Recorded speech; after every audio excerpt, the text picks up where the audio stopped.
So I will be discussing the theory of computation, chapter 2.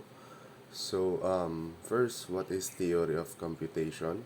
The theory of computation is theoretically branch of computer science and mathematics, which mainly deals with logic and computation with respect to simple machines referred to as automata.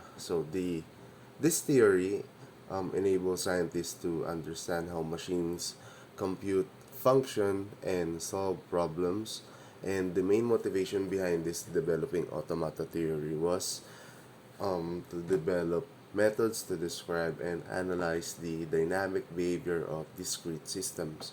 So you can consider the theory of computations to be the creation of models of all sorts in domain of computer science because this mathematics and logic are extensively used in it.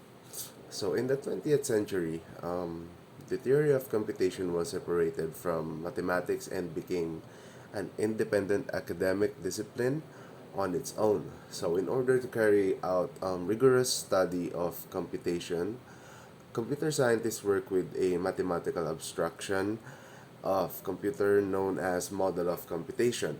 So these are quite a few models of computation in use, but the Turing machine is the most examined one.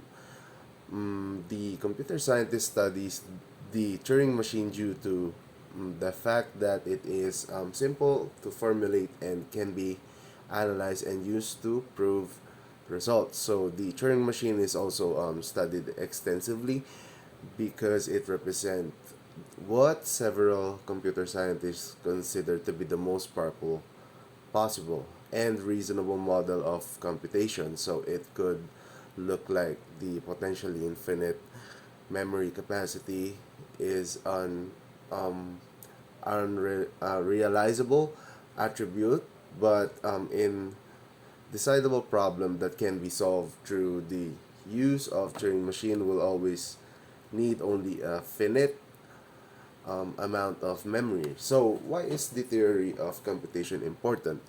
So in the real world, computers perform computation that by nature run like mathematical models to solve problems in systemic ways. The essence of the theory of computation is to help develop mathematical and logical models that run efficiently and to the point of halting. So since all machines that implement logic apply TOC, studying TOC gives um, learners an insight into computer hardware and software limitations. So the theory of computation forms the basis for number one, writing efficient algorithms that run in computing devices.